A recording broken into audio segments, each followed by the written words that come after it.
క్రీస్తునందున్న ప్రియులకు ప్రేమతో వందనాలు తెలియజేయుచున్నాను. జనవరి నెల 14వ తేదీ 2024. ఈరోజు దేవుడు మనకు చేస్తున్న వాగ్దానం ఏమిటనగా యెషయా గ్రంథము 42వ అధ్యాయము 7వ వచనం. యెహోవా నగు నేనే నీతి విషయములలో నిన్ను పిలిచి నీ చేయి పట్టుకొని ఉన్నాను. ఆమేన్.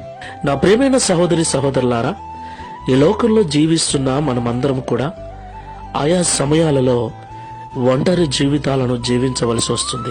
అన్ని బాగున్నప్పుడు అందరూ మన చుట్టే ఉంటారు, కానీ ఏదైనా సమస్య మనకు ఎదురైనప్పుడు అందరూ మనల్ని చేయి వదిలిపెడతారు. అవును ప్రియులారా, ఈ లోకంలో ఎవరూ కూడా సంపూర్ణంగా నమ్మదగిన వారు కారు. అయితే మనం ఆరాధిస్తున్న దేవుడు మన చేయి ఎన్నడూ విడువనివాడు. దేవునికి మహిమ కలుగును గాక. అంత మాత్రమే కాదు ప్రియులారా, మనము నీతిమంతులుగా జీవించుట నిమిత్తమై, మనల్ని నీతిమంతులుగా నిలబెట్టుట నిమిత్తమై ఆయన మనల్ని పేరు పెట్టి పిలుచుకున్నాడు. దేవునికి మహిమ కలుగును గాక.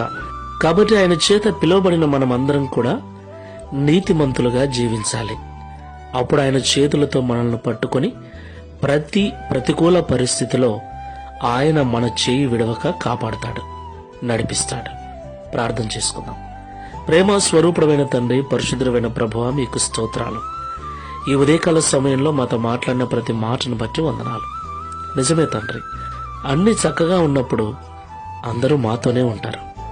మాకేదైనా ఇబ్బంది ఎదురైనప్పుడు చాలా మంది మమ్మల్ని విడిచి వెళ్ళిపోతారు. మరికొంతమంది ఉన్నట్లే ఉంటారు. సమస్య వారి మీదకి వస్తుందని తెలిస్తే వెంటనే వదిలేసి వెళ్ళిపోతారు. అలాంటి పరిస్థితులలో ఈ ప్రార్థనలో ఏకీభవిస్తున్న వారిలో ఎవరైనా ఉన్నట్లయితే దయతో జ్ఞాపకం చేసుకోండి. అయ్యా, మమ్మల్ని పేరు పెట్టి మీరు పిలుచుకున్నారు.